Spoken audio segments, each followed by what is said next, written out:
ಗಣಪತಿ ಬುದ್ಧಿದಾತನೇ ಸಿದ್ಧಿನಾಥನೇ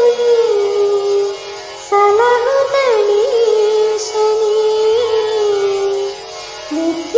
ವಿದ್ಯಾಧಿಪನೇ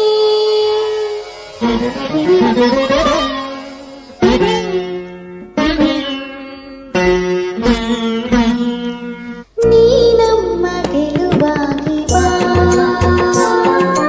ನೀನಮ್ಮ ಗೆಲುವಾಗಿ ಬಾ ಗಜಮುಖನೇ ನೀನಮ್ಮ ಗೆಲುವಾಗಿ ಬಾ ನೀನಮ್ಮ ಗೆಲುವಾಗಿ ಬಾ ಗಜಮುಖನೇ ನೀನಮ್ಮ ಗೆಲುವಾಗಿ ಬಾ ಗುರುಕುಲಕ್ಕೆ ವರವಾಗಿ ಕುರಿತೋರು ಗುರುವಾಗಿ ಹೊರೆ ನೀನು ಎಂದೆಂದು ಕರುಣಾಳು ಬಾಬಂದು ನೀನಮ್ಮ ಗೆಲುವಾಗಿ ಬಾ ಗಜಮುಖನೇ